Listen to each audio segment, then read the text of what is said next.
Today is Wednesday, April the 26th, 2023. I am Ron Messer. I'll be interviewing you.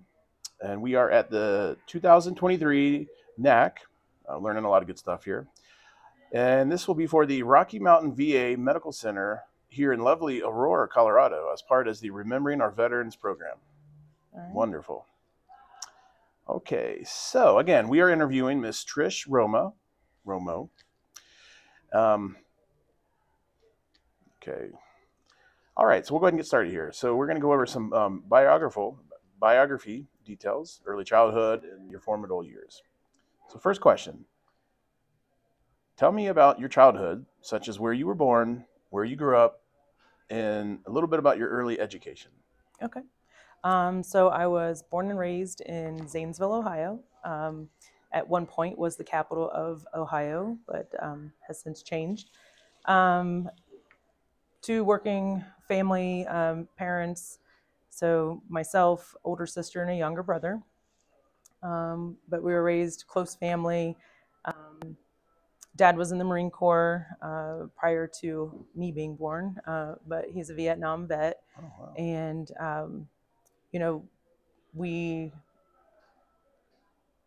sorry, I just blanked. So early childhood, just like I said, born and raised, graduated in 1994, went to college there locally, wanted to be a nurse. My father ended up being a nurse after the Marine Corps. Grandmother was a nurse in World War II as a WAVE. And I just really thought that was what I wanted to do, to be in the medical field, to serve other people. College was not what I expected. I was 17 years old when I graduated high school, so I was still pretty young. And though I tried really hard, college was not for me at that point. And so I just started working and then started exploring military options. We talked with the Army, realized the Army was not for me as well. And they actually walked me down to the Navy recruiting office and said, hey, I've got someone that's really interested. And that was all she wrote. So wonderful. So you come from a little bit of lineage of military. I do. Your father and your mother as well, right? Yes. Mother was not, but her father, several aunts and uncles, wow. Grandfathers, both. Yeah. So. Did you feel you had to kind of continue on the family tradition, or was that something you discovered on your own? It was kind of something I discovered on my own, only because it really wasn't talked about. Right. It's not something that, we knew Dad was in the Marine Corps. We knew he was in Vietnam. Sure. Didn't really discuss it when we were younger. Same with my grandfather and my uncles that were in World War II. There would be bits and pieces that they would, sure. Talk about. And honestly, I remember one of my uncles, a great uncle, was telling me a story, and we were young, and we were like, no way, that never happened. And then when Saving Private Ryan came out, and we were seeing some of the clips of, we're like, oh, he was serious. So, sure. So it was pretty interesting, but yeah, that was, I honestly just didn't want to spend my own money on college and thought, why not join the Navy and sure. Have someone else pay for it? So it's kind of similar to why I joined the military. And I do relate with your father, because a lot of times I had shared some of my experiences in Afghanistan, and family members told me I was crazy. Right. I'm like, well, it did happen. Right. Okay, wonderful. So we kind of just talked about that. So your early days of service, what would you consider was some of the main motivations that drove you to the service? Obviously, you were not drafted, because you and I are both products graduated in the 90s, right. So we didn't have a draft then. So you enlisted. When did you enlist? So I enlisted in 1996. Okay. I was able to pick the job that I wanted, scored high enough on the ASVAB. So wanted to go in as a hospital corpsman, still in that medical field, to serve people and to kind of get my feet wet, because I ultimately thought I wanted to be a nurse. Sure. But to my dismay, I was in delayed entry program for about 6 months. Oh, okay. So I didn't go to boot camp until December of 96, okay. Which, not knowing really anything other than Zanesville, Ohio, was in Great Lakes, Illinois, in December, and for 3 months, So sure. Every weekend it snowed, and wow. snowed a lot, and it was really cold. So yeah, that was an experience for sure. our boot camp graduation, though, it actually torrentially downpoured rain, so wow. it flooded. Everyone else got snow, we got rain. Very nice. But yeah, so but again, to get my education, basically paid for. I'll tell you, we were, Pledge of Allegiance.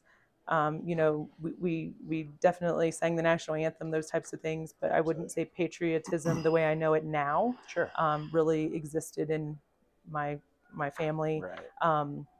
And that's something I'm prideful to say that I feel like I've changed with my children, and even my siblings and their children, because it didn't take long for me to realize there was a higher, servant, with serving in the military. Bigger picture, right? Yes, absolutely. Well, I appreciate you sharing that. And of course, you told us that you served in the Navy. Yes. And was there anything else that brought you to that decision other than the Army, maybe saying? No, I mean, I would like to say, my grandfather on my mom's side, he was a Navy chief. Okay. I'd like to say that, and my grandmother, like I said, she was a WAVE. But no, honestly, I really sought out the Army in the first place because all I knew was really Army. We didn't really, again, my grandfather had been passed before I met him. So there really wasn't a lot of talk about that. So I knew I didn't want to go in the Marine Corps. Yeah. They didn't have medical anyway, just to find out that the Navy is their medical. So it kind of all worked out. Yeah. But yeah, the Navy, I didn't really stick out to me until, they're like, hey, she wants medical. Can you help her out? And they were like, absolutely. And it worked out. And I'm thankful for that, for sure. That's great. Now, what drove you to wanting to be a corpsman in that MOS? Was it wanting to help other folks, or? Yeah, it's kind of, again, those long lines of trying to become a nurse or wanting to be a nurse, and serve and help people in that field. But again, I went to college, took a class in psychology, got a D. Can't get into nursing school with a D, so I took it again, got an F. So I was like, all right, well, I don't think college is for me right now, so let me go. I mean, and I did really well in core school, and nothing. So I think it's just kind of just needed to change the atmosphere. So from there, I did become. I specialized a few years into about 5 years, 6 years into psychiatric technician, or once was then called psychiatric technician. I think now it's behavioral health technician. Okay. And then ultimately ended my career as an instructor, teaching others to become psychiatric technicians. So, I know medics and corpsmen women. They're one of the most respected MOSs and jobs in the military, especially in combat. Yes. We always elevated our medic. He always got the nice sleeping quarters and anything he needed, because when we would need him, he had to be on his A game. So. Absolutely. The next questions are about wartime service. Were you deployed or participated? Obviously, in some shape you did, with the global war on terrorism, maybe Iraq or Afghanistan or some of the other places? We were stationed. So I did a tri-service deployment. It was an Army mission, but we were deployed with them in support of OIF, OEF, Iraqi and Enduring Freedom. And, we had some Air Force components there, but mostly Army because it was their mission. But as a psychiatric technician, I was stationed in Kuwait, Camp Buring. So it was a little mid-north, Very hot. But we traveled all over, which was a little intense for somebody that, had never had to do anything. So we obviously weren't front line, but we were providing services to those that were continuously going. So we went up north to Camp Navstar. We went to, the Air Force bases there, and just a bunch of different Air John, and we conducted mental health treatments. We conducted group therapies, smoking cessation, all kinds of different things for those other deployed troops down there, right? Yeah. So now, what time frame was this? Do you remember about what years this was? So this was in 2006, 2005, 2006. Yeah. I was in Afghanistan during that time frame. Okay. So, yeah. You remember Camp Virginia in Kuwait? Was it there at the time? Virginia was one that we didn't. I don't know that it was still there. I think that was okay. Yeah. Tent City. Yeah. Very nice Army quarters. Oh yeah. Being facetious. All right. So we talked about your primary job, but would you like to go into more details about what your job entailed? I mean, you talked about some of the groups and smoking sensations and other ways you assisted our frontline soldiers and sailors. And when I was there, we had Coast Guard. We had basically all the branches in Afghanistan. It was all hands on deck for sure. Yeah, and like I said, the corpsmen primarily serve for the Marines medical too. So we're taking care of our primary patients are Navy and Marines. Sure. So I spent a lot of time at Camp Lejeune. I married a Marine. Oh, okay. So early in my career, at my first duty station, I met my husband, and we were married, and then we got stationed at Camp Lejeune for about 10 years. Oh, wow. While he was there, so it's kind of matched that up.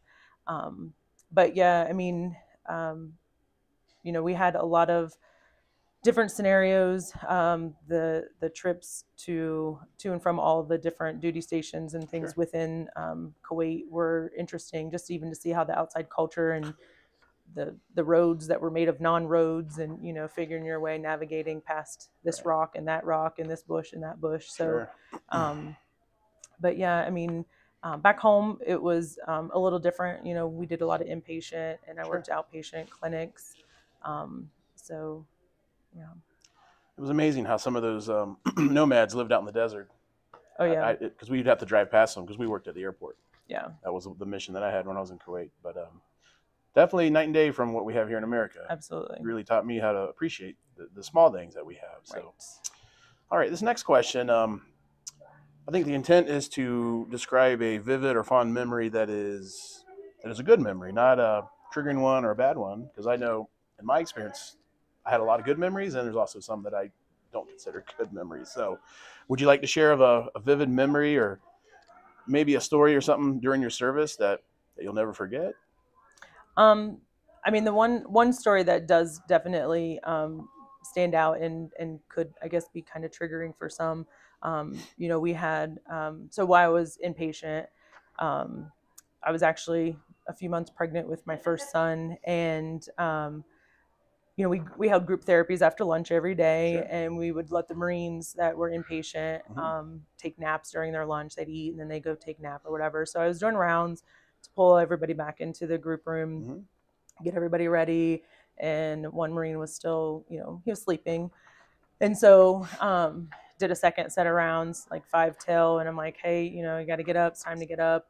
And actually come to find that he was, he actually strangled himself. He was still alive when we found him, thankfully. But on a psychiatric unit, that you do everything you can to take away all means of harm. Absolutely. And ask them to also sign that harm contract. They're going to let us know if they're having these feelings.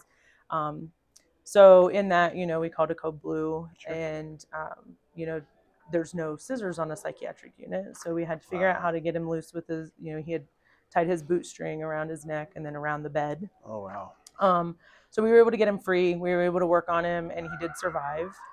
This was something that, it kind of is an eye opener for me. We take for granted our daily duties, something that I always felt like in the military, it's a different kind of work what we do. Oh, absolutely. But it is our job. So I feel like we kind of get used to that, like it's our job. And I think that's where some people maybe don't believe, some of the things that we have seen or have done, because it is our job. So we don't really talk about it either. But this young man, it kind of gave me that eye opener of like, okay, we obviously, can't take anything for granted. And it was, I think for him also something that, he tried to end what he thought was going to be the best decision.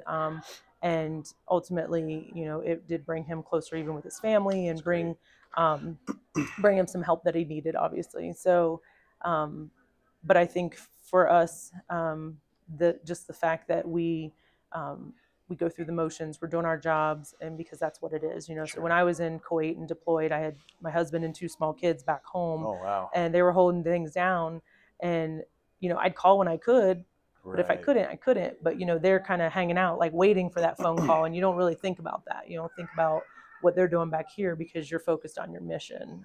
And they're thinking worst case scenario because they don't know and they haven't heard from you or anything like that. So there was a time when my mother stopped watching the news because there was a lot of daily attacks in Iraq and Afghanistan. Yeah. And I couldn't always get to the MWR phone. Right. This is way before internet. Sure. Oh, this yeah. This is before anyone had cell phones over there. Calling cards. And gosh. You go to the call center, wait in line, and then half the phones would be ripped out of the wall because somebody got upset. Right.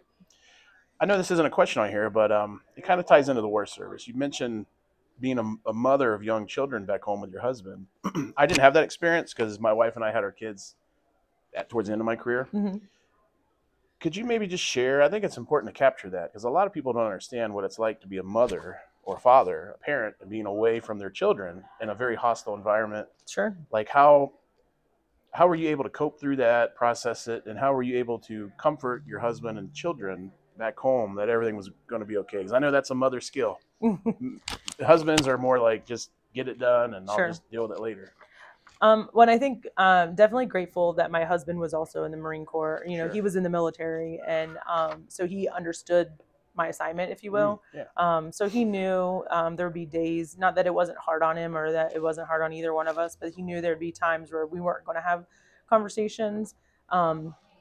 But he also knew he had that job at home to take care of the kids, you know. So our youngest wasn't in school at that point, but he kept them engaged. He kept Sure. them doing different things. Yeah. And when I did get to call, you know, even though sometimes it was in the middle of the night, I felt more assured that that my kids were home with their dad, you know, obviously. Sure. And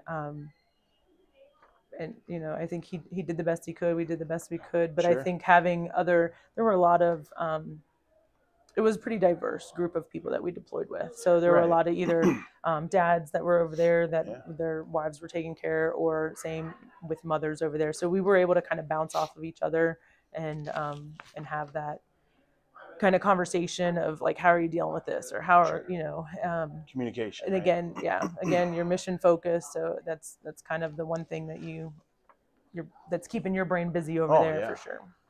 I've been gone from my kids for 24 hours and I'm already missing the hell out of them. Well, we're empty nesters now, and it's weird. So yeah, for sure. So on a personal question, I know I'm kind of deviating from here, but how much did your children change from the time you left? Because I can imagine a year, because when I look at school pictures of my kids, I'm like, wow, that was a year ago. Like, so thankfully Navy didn't deploy us for a year. Oh yeah. We volunteered if we wanted to do longer, but Navy, anytime away is never again volunteer yourself. I learned that early. So so I did not. So I did my tour and then I came home.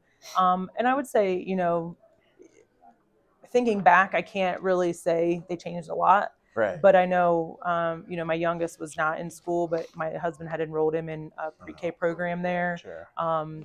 And he probably had a little bit harder of a time to kind of adjust to things. Yeah. I don't know, you know, him being just 3. So that was a little interesting and a little challenging. But I think building those social skills and getting him into schools definitely helped. My older one, he's always been and always, I think, will be just a go with the flow kind of kid. And so he just makes it happen. So I couldn't imagine leaving for a year. My kid's not speaking or talking, and I come back and now they're talking like little people. So, well, thank you for sharing that. Sure. Do you have any particular humorous or unusual events that you'd like to share that happened during your service? I know we like to play pranks on each other. Right. I know some of them probably aren't appropriate for this type of interview, but if you have one that's appropriate, that well, I will won't say incriminate anyone. Nothing humorous, or like I said, I mean, I'm sure there are some, but a story I do enjoy telling all the time is just how my husband and I met. We were in Patuxent River, Maryland. Mm-hmm. I can still remember picking those orders blindly when I was in Corps school. And I'm like, where is Patuxent River, Maryland? I have never heard of this. So it's a very southern, almost the most southern tip of Maryland. You can see Virginia on a clear day. But he was over with the Marine Corps Security Forces. I was at the hospital there and just happened to be on duty. And they had a Marine that needed transported to Walter Reed. So, okay. So I was it. He was it. He had to transport the Marine as well. So him and a sergeant picked me up. We took the Marine up. And it was a behavioral health Marine, so it was somebody that needed some psychiatric treatment at Walter Reed. And this was prior to me going into the mental health field, so I thought it was kind of a little interesting play on that. Oh, wow. So we talked on our way to, to drop the Marine off and then come back. And then, so I'm on duty 24 hours, and my husband's sergeant calls, and he was like, hey, did you happen to see Romo's wallet in the car? Oh, wow. And I was like, I didn't, but it was your vehicle. Why don't you just go look? And he was just like, oh, okay. So then like 5 minutes later, my husband calls me back and he was like, he's an idiot, I'm sorry, you know. And then we went on a date and we've been together, it'll be 25 years in May. Wow, So congratulations. thank you. But I love that story, and I think it kind of plays into, obviously, that Marine didn't lead me into mental health field, but I'm like, that's an interesting play on where I ended my career. So well, that's a very nice story. My wife and I just celebrated 10 years. Oh, congratulations. We met at a veterans event. Okay. So I had just gone through a bad divorce, and she was kind of single and going through a bad divorce or relationship. So it all worked out well. Yeah, that's awesome. 10 years later. So, all right. So the end of your service. So were you awarded any medals or citations for your service? Which ones? Is there any of them that you're more proud of than others? Or I guess that's what they're asking. Yeah. So I did. I spent almost 13 years in. I was medically retired from an injury. Service cut short. One of the reasons why I chose to come work at the VA as well. But I would say, you know, Global War on Terrorism, the service, and expeditionary medals, earned both of those. I had as a corpsman, we are only authorized to carry 9mm. So I do have my sharpshooter in that. Oh, that's some skills you could use today. Yeah. And I received a handful of the Navy Marine Corps Achievement Medals. It's kind of like their traditional, you're leaving command to get that medal. But I did receive my very first one, my second one when I was stationed at Camp Lejeune. Probably my most memorable one because I wasn't expecting it at all. I actually thought I was in trouble. I worked with an awesome senior chief, an awesome master chief that were amazing leaders and just really have made me kind of the person that I am today. And they called me to hurry, come with me. And I was like, oh, where are we going? We're going over to the personnel office on main base. And I'm like, okay, because that's where I worked in the hospital's personnel office. And I was like, did I mess something up? Because we do orders, we do awards, we do all these things. And they said, you know, just come with me. So I'm like, okay. And I get there and my husband's there. I'm like, okay, what's happening? And the director from their national level had come down and awarded me the Navy Marine Corps Achievement Medal for the work that I do as a liaison with their office in the hospital. So it was really awesome because I wasn't expecting it, and it was very meaningful because, you know, we worked hard in that office. So to be recognized by a different command, you know, other than your own was really special. So it's nice to be acknowledged for some of the hard work that we do. Yeah. Well, thank you for sharing that. So we kind of talked about later years. You said you're working for the VA now, correct? Yes. What is your role there? And I guess that would fall into when did you retire from? You got medically retired? Medically retired in 2009. 2009, okay. And then held various jobs when I got out of the military. I still taught. I was teaching medical assistant school, landed at an orthopedic practice, worked there for 8 years or so. I was blessed in 2020, towards the end of the year, to be able to stay home with our youngest son. He was a senior, and it was just rough with COVID and you know, all the online stuff. So I was blessed to be able to stay home with him, get him graduated, get him up and out of bed in the morning when he needed to be. So I went back to work about 1.5 years ago. Started at the VA as a AMSA with the primary care, transitional care management division there. And then just 6 months ago, started with voluntary services. So I'm one of the specialists in the office at CDCE. Well, look, if you ever want to relocate to Florida, I got some people retiring here. Look at those. It's nice down there. We don't have snow.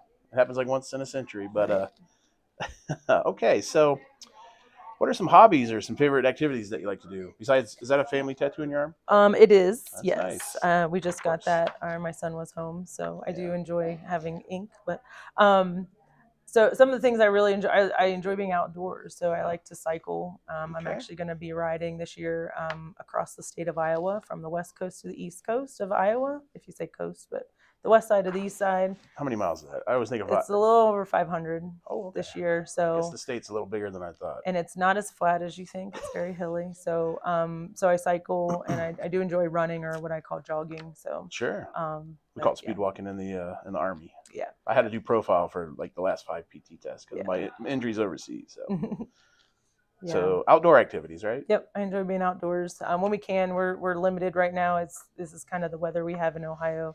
Sure. It's cold and wet right now, so ready for summer. Oh, definitely. Summers are really hot. I was up there a few summers ago. Yeah, it can get on a motorcycle. a little warm. Very hot. And we didn't have the breeze that we get in the Gulf, down in Florida. So, all right. So here's a question. What is an amazing once-in-a-lifetime experience that you have had outside of your military service? I would have to say, so not familiar, or not sure if you guys are familiar, every 5 years, and just this last Veterans Day, but every 5 years, the Vietnam Memorial Wall reads every single name on that wall. Okay. So I was able to attend 10 years ago. So just kind of rewind a little bit. I had an uncle that I never met, third day in Vietnam-ish, was killed in action. So he went MIA, and then presumed killed in action. And so his name is on the wall. So when we found out that they do this, we didn't realize they did it every 5 years. I requested to read his name. Oh, wow. Unbeknownst to me, I would be reading 30 other names because there's obviously a lot of names to get through. But we were able to take my dad on that trip. So it actually ended up being almost a whole family trip. My sister, my brother, that was your dad's our brother, kids. Right? It was actually my mom's sister's husband. Still a connection. But yeah, but with dad being in Vietnam, he had never been and never seen it. So to be able to experience that with him and just all of DC. So we were able to take the trolley, hit all the monuments, but he could spend some time there at the Vietnam Memorial and take in, because it was very, very humbling, very sombering, when one, there's not enough people to read the names on that wall either. So if that's something that you're ever, if you're ever up there, and they're doing it, definitely you can volunteer. My husband volunteered that day. I read twice. There were homeless vets that knew it was happening and they signed up to read, and spouses, one a wife, she was like, in a couple of decades, we're not going to be here to do this anymore, and somebody's got to take over for us. So, legacy, right? Yeah. So it's very, that was a trip that I'll always remember, because I knew that meant a lot to him too, and to have his kids there with him, have the whole family. So it was great. I got to go to the wall 2 times in my life. Yeah. Once as a child, when all I saw was all these names, and my father wasn't a veteran, but he was a patriot. Yeah. And he kind of explained to me what all those names represented, and it was shocking as a 10-year-old child, because he said all those names would fill up the Tampa Bay Buccaneers Stadium. Right. And I'm like, wow, that's a lot of people. Right. And then when I went back years later as a veteran, it was still powerful. Sure. Because I was there with other Vietnam veterans. I rode in a motorcycle club. Oh, yeah. And we went up there for that, for Rolling Thunder. Yeah. But it's just a very powerful, and I hope one day they create one for our generation. Rumor has it that they are. I hope so. So, yeah, when I was up in July, we have friends that live there, so we go up at least twice a year. And my dad and my grandfather, his dad, are buried in Arlington. So we go up and we try to visit. And when we were walking over to the World War II, I believe that's where the reflection the OIF and OAF Afghanistan is going to be. Yep. Well, hopefully that'll be the last one they ever have to make. Right. Fingers crossed. But all right. So how does your military service experience, how did it affect your life? Like kind of where you are right now and the person that you are? I will say, as a teenager, I was probably a really emotional, typical teenage girl. But something about joining, and well, I have to say, my mom and dad both, they raised us to be independent people. Sure. So I don't know that I realized what that really meant until I left home and went into the military. And realize that at that point you are kind of on your own. You do have to rely on your brothers and sisters, but you're there. So I think through excellent leadership and having the right people strategically placed in my military career, my senior chief, my master chief, to this day we still talk, we still are friends. Sure. They're coming to our 25th wedding anniversary. So, wonderful. And then we have, several others that family bond of our military brothers and sisters are definitely most important. But I'm strong. I feel like I'm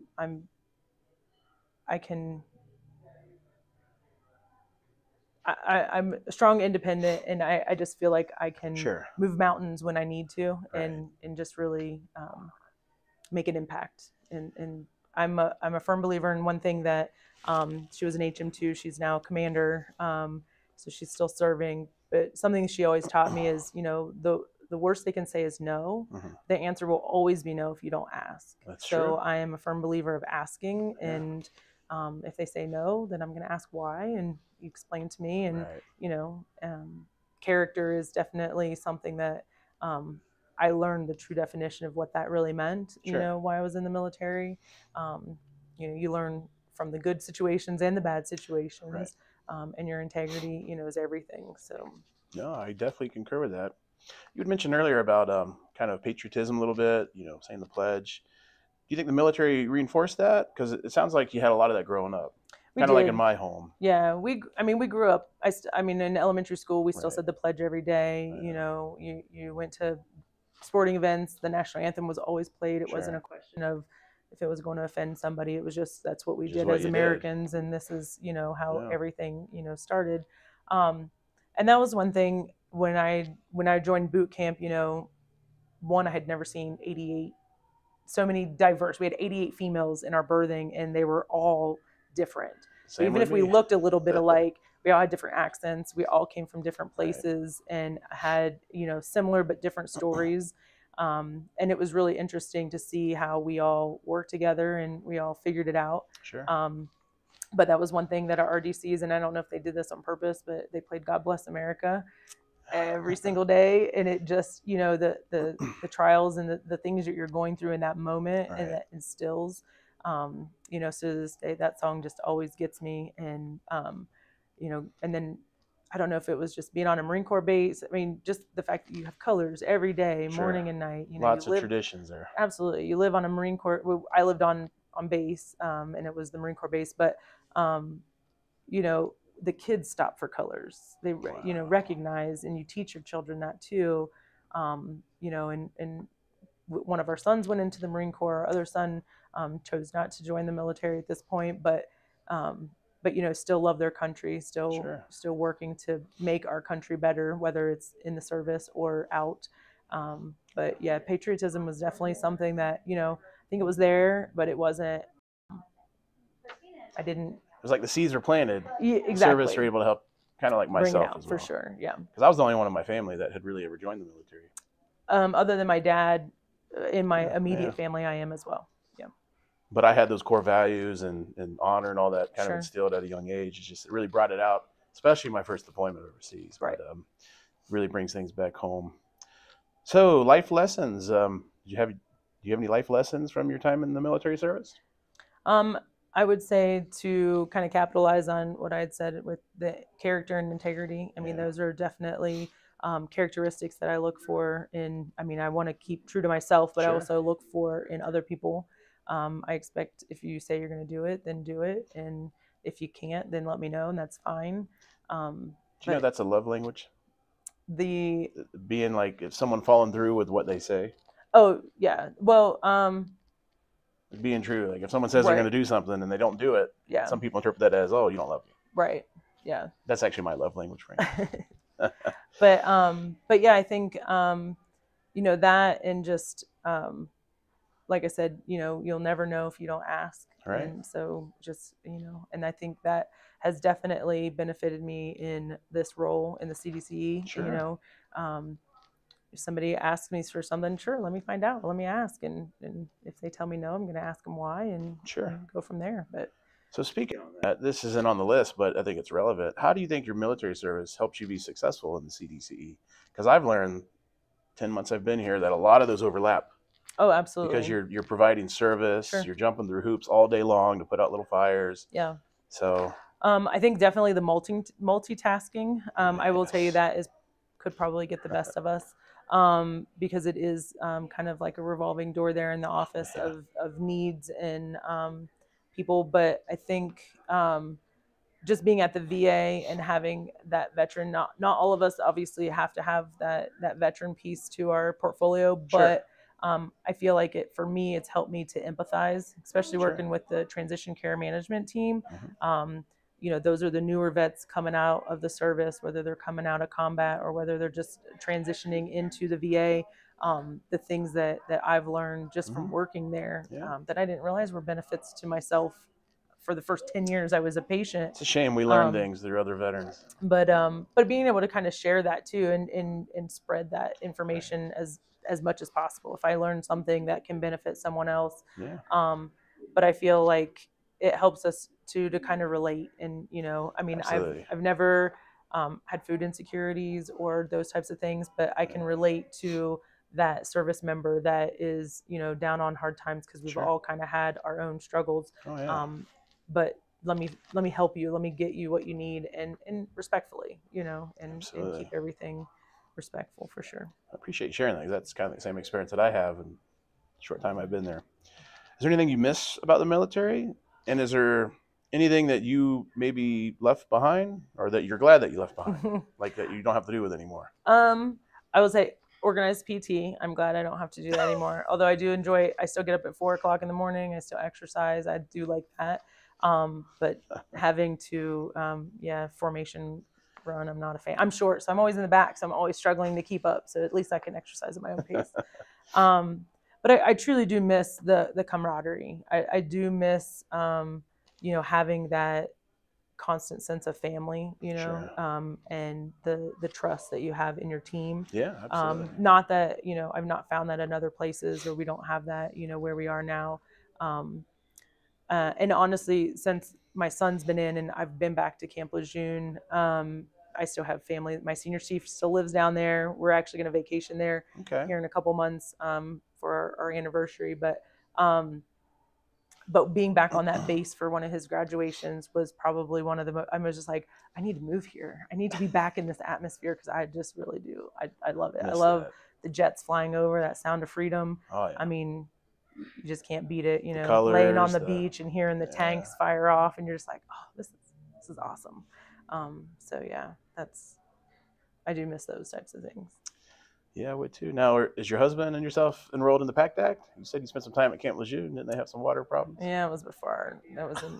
Hopefully they got. We were there in '90s. I'm sure the water wasn't clean. I don't know. Some of the water that I drank in my career. Right. Well, even the water we had in Kuwait, I was like, wow, my nails are growing really fast. I don't know why water shouldn't make our nails grow that fast. We had a lot of bottled water, but yeah. But did you look at the label? There were a lot of things on that label. Oh, jeez. Well, I'm sorry, and you can cut this if you want, but yeah. I was a good, loyal, humble E5 sergeant at the time. I just did what I was told. Oh no, we drank it. We turned it around though. I was like, there shouldn't be this many chemicals in our water. But I couldn't read the language it was printed. Yeah. It was all right. So we're gonna move into the conclusion of this interview. So now here's one that's really important.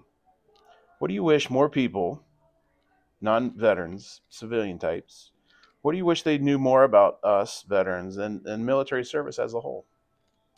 I really wish that people that maybe didn't serve had the opportunity to actually go visit a base or go see kind of what we do. Again, when we went to visit my son for his graduation at Camp Lejeune, I took a girlfriend with me. My husband couldn't get away from work. So she had never been on a military base, and she was expecting everyone marching around with weapons, tanks driving down the street, and just this. She was like, this is weird. You have elementary schools, you have schools on base, you have bowling alleys, you have movie theaters. I'm like, yes. And so I explained to her why, it's a city. We have to be able to, something goes wrong, we can shut it down and we can self-sustain. Yeah. But she didn't understand that because, you see all the movies and you see all the TV stuff. And so it kind of put her mind at ease because she was like, well, maybe my son could join, or, it's not as scary. And again, I think not that I don't want to downplay things that we do, because what we do is important. I think what, service and joining is definitely an important part. And I'm a firm believer in everyone should do a couple years. But I agree. It is our job. So it was my duty and it was a job, and I did that job to the best of my ability. And I think that's where, we're normal people, we're a smaller population of the big pool of Americans. 1%. Did you know that? Right. Yeah. But I mean, it's that same diversity, that same, we've got all the same problems. We've got all the same triumphs, but it's just that smaller population. And So we're normal people, We just have a different understanding and lenses that we've experienced life through with our service. Yeah. Okay. Let's see. What would you like people to know or remember from your journey? For me personally, again, I want people to take kind of what I've done. For me, my personal things, again, are those characteristics, that integrity, and emulate that. I mean, just go for what you believe in. Go for, if even if this isn't the easiest path or whatever, but follow what you believe in and do the right thing. That's one of my biggest things. And I've had people that I've managed and people that I've talked to and kind of shared some of those things too, is, go for no, don't, if you don't ask, you'll never know. Yeah. And they've come back to me and they're like, you were right. I asked and they told me I could. And I'm like, okay, so see, there you go. Just, but giving that confidence, because my confidence that I have now was not me in high school. Right. It's definitely something that I learned with that independent, whether it was moving out right after high school and going to college and living on my own, or it was joining the military, and doing that. So I think when we can, elevate ourselves to a bigger sense of purpose, it makes us better people. Right. It gives us more self-esteem and more awareness of other things that are going on. What message would you like to leave for the future generations who will view this interview? A couple things. I would say give back. So whether that is to your federal service, whether that is to your local community, your schools, just give back. Insert yourself into, your community and make it better. Right. And don't stay comfortable. You have to do, in order to be progressive or make progress in anything, you have to do what's uncomfortable. So get out there and do things. Like, this is not comfortable for me, but I wanted to talk. Yeah. And I'm really glad that this program exists for all kinds of veterans. And like I said, I wish that it was there when my dad was ill and ailing, because I would love to have this for him. So, but yeah. You never know. Someone might view this years from now and it might inspire them to join our service or do other things, like you said, to give back in life. All right. So here's the final question. Is there anything that you would like to add or anything that was not covered in this interview? I don't think so. I don't think so. I think I've said enough. Well, we certainly appreciate your time, and this concludes our interview.